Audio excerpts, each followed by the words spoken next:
আসসালামু আলাইকুম। যে যেখানে আছেন সুন্দর থাকেন, ভালো থাকেন, সুস্থ থাকেন। আমি দোয়া করি, আপনারাও দোয়া করবেন আমরা যেন ভালো থাকি ইনশাল্লাহ। আজকে ছিমের বিচি নতুন বাজারে পেলাম, তো এই সিমের বিচি দিয়ে আজকে স্যুপ রান্না করব, মাশরুম আর গাজর দিয়ে।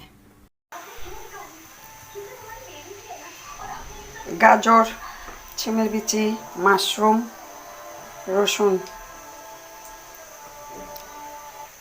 এই হলো আজকে স্যুপের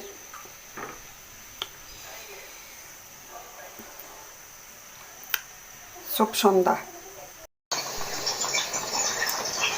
আজকে আমার স্যুপ রান্নাটা হয়ে গেল সিমের বিচি, গাজর দিয়ে, মাশরুম দিয়ে।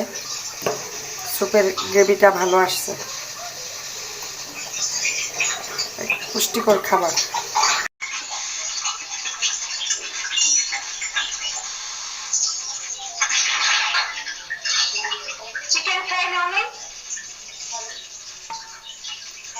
হয়ে গেল আমার আজকের মাশরুম, ছিমের বিচি দিয়ে, গাজর দিয়ে স্যুপ।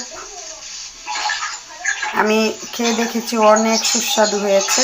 এই শীতের দিন আপনারা সবাই স্যুপ খাবেন ঘরে বানিয়ে, হোটেলে যাওয়ার কি দরকার। গোলমরিচটা দিয়েছি একটু ঝালের জন্য।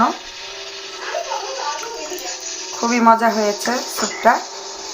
সবাই গরম স্যুপ বানিয়ে খাবেন, সুস্থ থাকেন, ভালো থাকেন, এই দোয়াই করি।